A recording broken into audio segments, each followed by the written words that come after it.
Everyone loves a story with a juicy villain, but what happens when those compelling cinematic monsters are based on real people? Many of today's most talked about shows, like Inventing Anna, The Dropout, SuperPumped, and WeCrashed, focus on notorious controversial figures or real-life villains, like successful scammer Anna Sorokin, disgraced WeWork founders Adam and Rebecca Newman, scandal-plagued Uber co-founder and former CEO Travis Kalanick, and Theranos CEO and fraudulent inventor Elizabeth Holmes. Did you do trials on terminal cancer patients with a prototype that didn't work? These are fascinating figures who have captured the public imagination. But in their fictionalized form, are they being sold to us as too sympathetic? Especially when they're being played by beautiful, charismatic movie stars like Amanda Seyfried, Jared Leto, and Anne Hathaway? It might seem like these characters are just another iteration of the TV anti-hero, a trend that's defined the modern golden age of TV from the 2000s on. I am the one who knocks. But when our anti-hero archetypes are projected onto real people who did documented bad things, does this hopelessly confuse our understanding of right and wrong, or who we should be rooting for in these still unfolding sagas? You know me. Everyone knows me. I'm an icon, a legend. On the other hand, as long as these stories keep their distance, they can compellingly analyze the morality of what's really going on with people in power today. Here's our take on the dangers of making real anti-heroes too glamorous or sympathetic, but why, when this kind of story is done well, it can be an important commentary.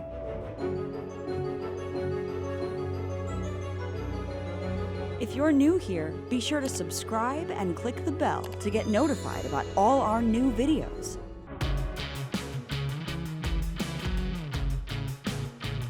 Who do you think wants this more? Them? Or me? There's something about modern TV that makes it perfect for anti-heroes, terrible people that, in spite of ourselves, we want to see succeed. After The Sopranos won an Emmy for its immoral but complex characters, TV became the medium for difficult but strangely enthralling men like Don Draper, Al Swearingen, and Walter White. I am not in danger, Skylar. I am the danger. TV today continues to center anti-heroes, some of whom are also women, and some of whom go even further in testing the line between anti-heroism and villainy. Oink for your sausages, Biggie. Oink, oink. Meanwhile, we're also seeing an increase in fictionalized stories about real people, thanks to streaming services demanding more content and executives playing it safe by gravitating toward known, pre-existing IP. These shows use the same structure as their fictional predecessors, but they fit real-life criminals and scammers into these narrative arcs. I'm just a girl who had a dream to change the world.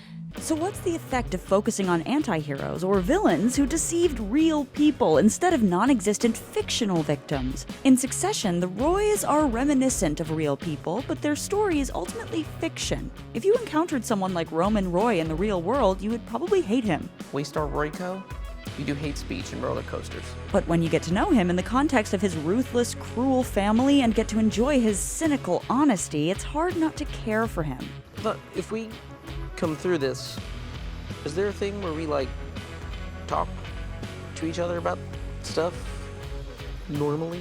When we spend hours with a character, we naturally develop empathy for them, even if they behave terribly. But it feels different to spend time in the same way with a character who we know has hurt real people, and recently, without spending as much time on the experiences of the victims. We don't have time for safety bullshit. We got passenger safety issues that we need to address. WeCrashed does show WeWork employees having drunken sexual encounters at work and follow them reacting to the IPO disappointment. But the season focuses a lot more on Adam's and Rebecca's love story and on their relationship than on the lawsuits from real people who allege the Newmans enabled a culture of sexual harassment and discrimination. I'm not going to wait, not anymore. You've let negative thoughts in. And especially in their early chapters, the stories can make these characters feel aspirational for the way that they screw over the elites or the way they navigate the world without caring about the typical rules and are rewarded for their boldness. You have to work hard to get what you want. I've always known that. Just as audiences feel closer to characters we spend time with, writers and producers can start to develop affinities as they devote so much time to crafting stories around them. While working on The Dropout, Elizabeth Merriweather says she empathized with Elizabeth Holmes' trademark deep voice because she lost her voice during the first week of work on New Girl as the result of trying to sound authoritative. Similarly, actress Julia Garner visited Anna Sorokin in prison to prepare for Inventing Anna and found herself impressed by Anna's charisma. The thing that I got out of that meeting was how bubbly she was, how likable she was. This makes sense, and good storytelling can't center on two-dimensional, only hateable protagonists, but there's also a risk that any show about this kind of person may partially excuse its central villain. All men underestimate women. Even the one who's supposed to love us. The best way that these shows can avoid that pitfall is to use their villains to say something broader about the world that produced them. In Ryan Murphy's anthology series American Crime Story, the first season uses O.J. Simpson to explore the intersection of celebrity, the media, and race. I'm not black. I'm O.J. The second season focuses on serial killer Andrew Cunanan. It never excuses his behavior, but it does give us insight into how a marginalized, deeply insecure gay man fell through the cracks of society. For me, being told no is like being told I don't exist. It's like I've disappeared or something. Other shows like The Dropout and WeCrashed use the technique of building sympathy in early episodes to get us to invest in their stories. Can you feel it? Can you feel the energy that we're creating here? But increasingly alienating us from the characters as time goes on, and their actions become more alarming. And this trajectory reveals the story's ultimate message or commentary about the events it's depicting. This disregard for patients' lives was unconscionable. They hurt people. This company hurt people. The Dropout encourages us to relate to or even root for Holmes at the start when she's a scrappy, driven misfit rising up in a man's world that underestimated and also abused her. But as her behaviors become decidedly disturbing, the story emotionally distances us from her while devoting attention to the lives that were irreparably harmed by her reckless decisions. So what emerges isn't the underdog feminist story Holmes may have envisioned, but a cautionary tale about taking shortcuts and assuming you can fake it till you make it in a field where a medical device either works or it doesn't. You don't get to skip any steps. You have to do the work. The story continues to make interesting observations, how the boys' club of tech negatively shaped her and added impossible, unfair pressures. This is an inspiring step forward. An inspiring step forward. Yet these insights ultimately don't excuse her. They serve more as a villain's origin story, helping us understand how she may have hardened herself into becoming this person. We won. WeCrashed likewise is more sympathetic to Adam and Rebecca Newman in their underdog early days. People deserve better than this.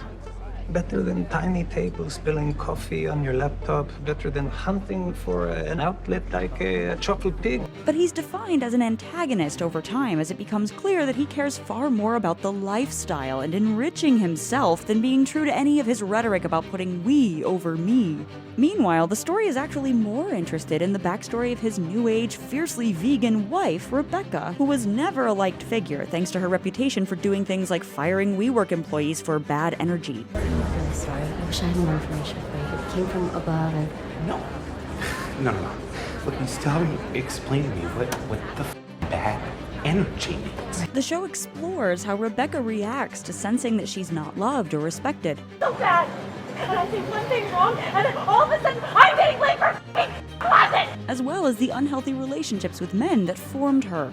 Why are men so disappointing? The result of this humanizing isn't ultimately to make us like her, but to better understand how an unrelatable, out-of-touch personality can develop and come to be a liability in a position of power.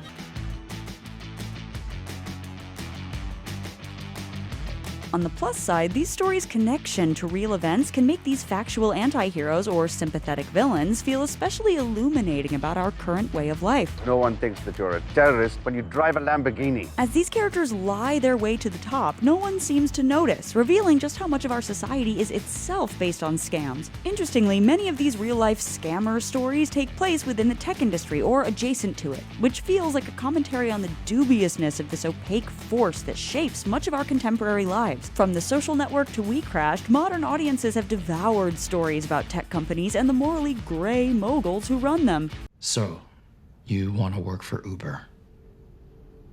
I have one question for you. Are you an asshole? Underlining our distrust of and mixed feelings about the omnipresence of technology in today's world. This machine and all of us are going to change the world. In an interview with Collider, WeCrashed showrunner Drew Crivello said that he and his co-showrunner Lee Eisenberg told the story of WeWork as objectively as we could, so you could draw your own conclusions.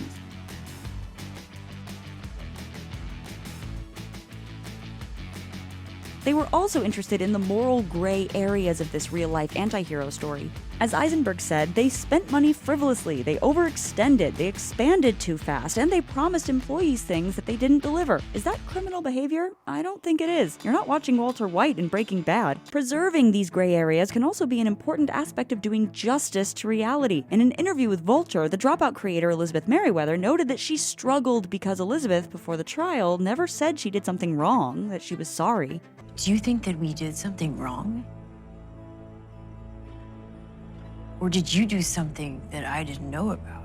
To make the story more compelling, she added a scene just before the end of the finale where Holmes is confronted by her company lawyer. You hurt people. You hurt people. And then Holmes briefly seems to feel what she's done in private before she snaps back into what seems like a self-delusional state and puts on the armor of a new, more girlish and carefree persona, Lizzie. Are you Lizzie? Hi, yeah, I'm Lizzie. A moment of reckoning is a common trait of the anti-hero character arc. In the Breaking Bad series finale, Walt eventually admits that for all his rhetoric about his choices being for the good of his family, his criminal career was ultimately self-serving. I did it for me. But what good is a made-up private reckoning to a real person who was publicly harmed by Elizabeth Holmes? Moral debates aside, there's the question of whether, on an artistic level, changing real details to fit a more conventional narrative arc ends up flattening out the complexities of the true story in ways that are ultimately less interesting. Part of the richness of reality is how three-dimensional and nuanced it is, and how real people contain contradictions, or multitudes, as Walt Whitman put it. In the miniseries Pam and Tommy, the writers chose to soften the more shocking actions of Tommy Lee, like by not showing him engaging in any physical violence with Pamela Anderson and just mentioning that in a brief postscript. Presumably, the Pam and Tommy writers believed those details would make it harder for viewers to buy into the love story narrative at the center of the series. But in all these real-life inspired stories, arguably leaning into the more complicated truth and shaping it less to fit a preconceived arc might result in more original, illuminating storytelling. Ultimately, effective stories about controversial real-life people remind us that the people who succeed often get that way not in spite of everything that's grating about them, but because of it. If you guys were the inventors of Facebook, you'd have invented Facebook. And their moments of empathizing with the villain serve a bigger purpose, of drawing us into a story that says something bigger about our world. Compelling villains, real or fictional, are always going to have a hold on our collective imagination, and it's unrealistic to suggest stories should focus solely on their victims. But as for how we as the audience should approach these stories, we can look to the most famous TV monster of all, Tony Soprano. The starting premise of the show is a mobster going to therapy, and throughout all 6 seasons of The Sopranos, Tony attends sessions with Dr. Melfi, exploring whether he can improve or overcome his pathologies. My father was in it. My uncle was in it. Maybe I was too lazy to think for myself. But over time, it becomes clear that Tony isn't truly interested in changing. So as much as Melfi is clearly interested in his case and does feel drawn in by his charisma, she eventually chooses to reject Tony. I don't think I can help you. When it comes to stories about real-life villains, we can follow her example.